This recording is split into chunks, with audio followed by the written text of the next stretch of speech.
morning, everyone. I've just started off my day with a podcast with none other than Chloe Rose herself. Say hi. Hello. So we just did a podcast together, an episode of Chloe's podcast, which is going to be out on Spotify and your second YouTube channel. Yes, it'll be out very soon. It's called Spilling the Paint Water. It's that on Instagram, Spilling the Paint Water. There's one follower and it's me.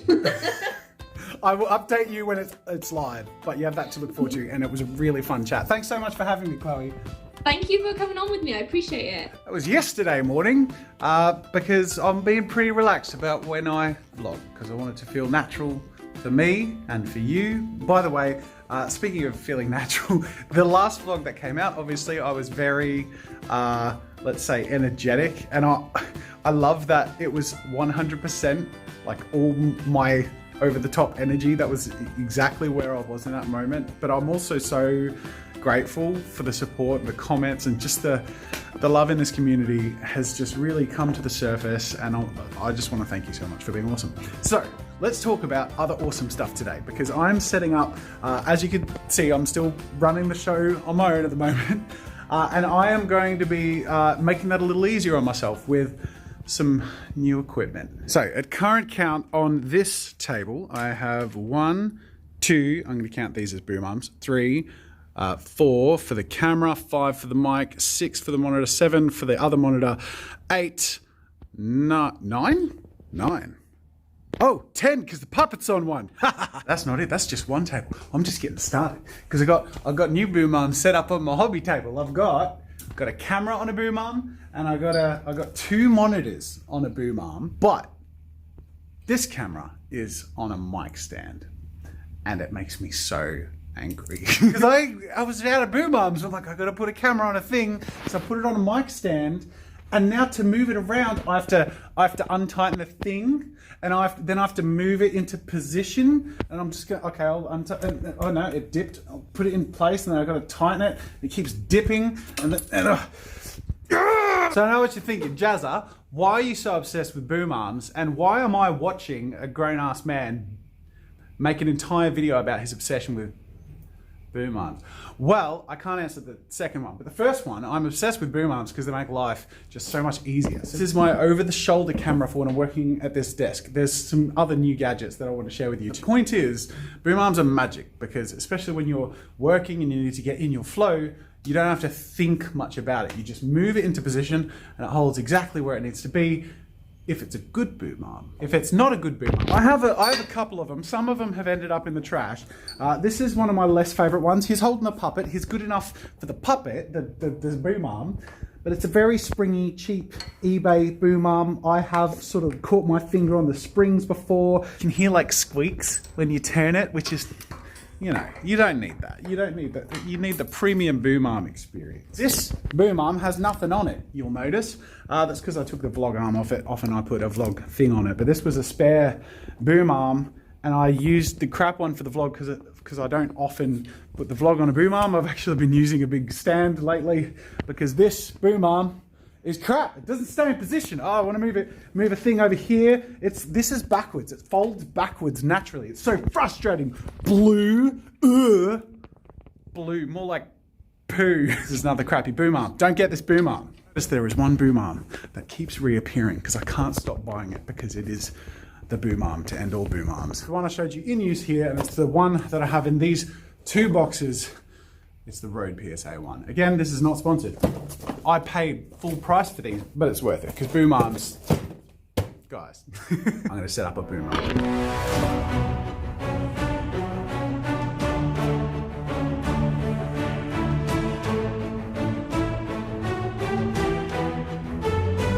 Alright, so this is desk 2 where I have, I'm going to count these as boom arms. These are like lights on boom arms, right? So that's 2. And now I have 3 other boom arms, making 5 total on this desk. So this is my over-the-shoulder camera. So I can just put that where I want to, zoom in. Let's look at this guy. And let's say I'm like painting a detail on his face. Zoom. And I can just find my focus, reposition. It's a bit dark, so I can, obviously position the light. But yeah, there you go. Look at that. That's me working on the details of the face. The cool thing about these monitors, these video assists, is you can turn on stuff like where is it? Focus peaking. It just means different areas are highlighted in a color you specify. There's like so many more features, but this one's most useful to me because when I draw, sharpest edges are picked up.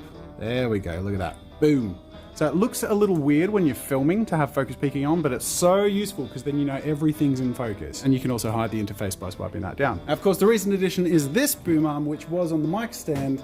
And this is going to be used to film my work area or me if I'm focusing on stuff. For any camera aimed at the face, the key to focus peaking is the eyes. So you're going to get those green speckles right in the eyes. But the main point of what I'm trying to show you here is that the end result of having these boom arms and then the setup with these micro studios and the video assist is that I can just turn everything on, put the cameras in exactly the position I want, and it actually enables me to keep the focus on what I'm working on. I want a setup that's going to allow me to see my filming setup in front of me, usually a little bit behind where I'm working. I like to put my monitors sort of like back here. That way I'm focusing on my thing, but every time I'm like changing direction or getting super detailed shots, I can see if it's not in shot, I can just zoom in and I don't have to like reposition tripods. And that is pretty much the last change I wanted to make to this desk to make this a completely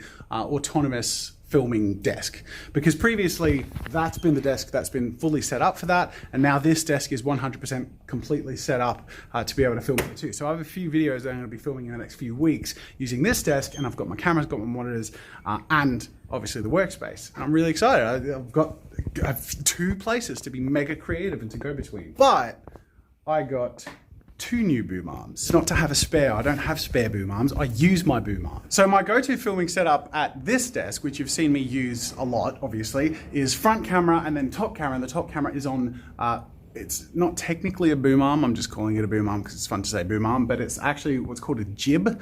It's a small jib, but another word for it is crane. Super useful because it means I can get a really clear front shot. There's nothing hanging in front of me or like below me or whatever. It can be really pulled away from my workspace and I can really get close-ups to what I'm working on. And I have my monitor here, but that also goes through to the capture card on the computer. Why do I need another boom arm? Because I have taken to starting to set up a camera on a tripod over here to get an over the shoulder as well as a top down, so that in montages of drawing I can switch between camera angles without needing to constantly change a camera position while I'm filming to keep the editing dynamic later. So it enables me to instead set up 2 camera positions and move one every now and then or whatever, but focus more on the drawing, which is really what, like the more space I can give myself to focus on the activity, the better. The clearer I can see the activity and how it's going to look on camera, the better too, which is why, aside from loving boom arms, I love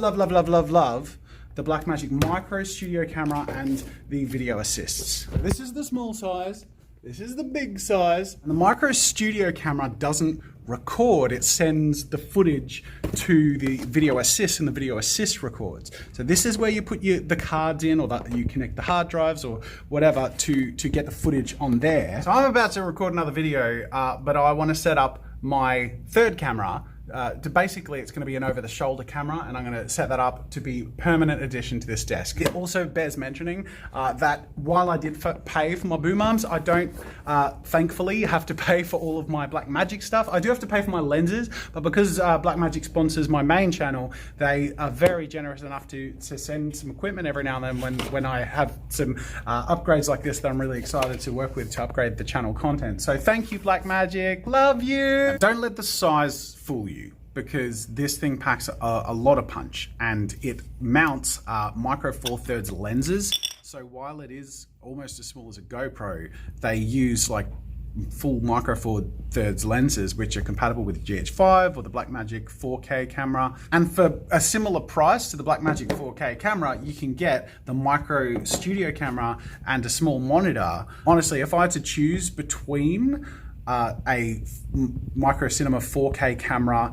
or a Micro Studio and a monitor as my main daily driver camera, I would actually choose the Micro Studio and the monitor because of all the stuff I've shown you, because of the flexibility, and because I can really put them on boom arms. I love boom arms. I'm going to set up another boom arm.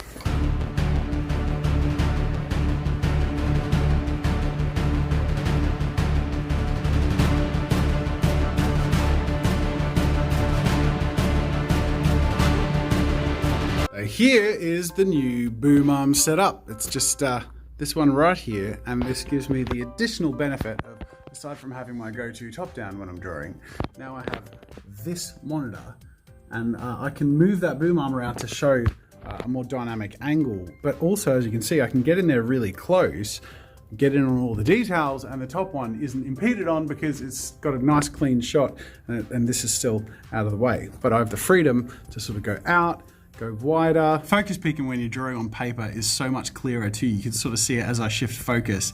There's like this green sort of line that slides across the page to show exactly what's in focus. It's awesome. By the way, this is the latest version. You can have your SD card, but you can also hook in a drive. So using USB-C, you can record onto like a, you know, say 3 terabyte USB-C drive, which is super cool. Oh, I need to format this card because I am going to start filming. This is my shoulder cam.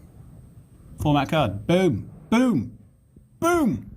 Look at that. Makes you hold it to format because it doesn't trust you, which it shouldn't trust you because I've close to accidentally formatted way too many cards. So thanks for saving me from myself, Black Magic. All right. I've spent 2 arms talking about and setting up boom arms. I should probably film a video. I just said I spent 2 arms talking about boom, but it was 2 hours. So I've got boom arms on the brain. I think this is just going to be a boom arm channel from now on. This is my new direction. If I'm trying to, you know, look towards what the future holds and what brings me joy, it's boom arms. So make sure to like this video if you like boom arms and subscribe for more boom arms. And leave a comment. Share your best boom arm moment and memory, or your favorite boom arm, because everyone has a different boom arm that's right for them. In all seriousness, my desk is starting to look a little bit like it was built by Dr. Octavius. I'm okay with that because I like feeling like a supervillain while I'm creating YouTube content. Thanks for watching, guys. I'll see you later.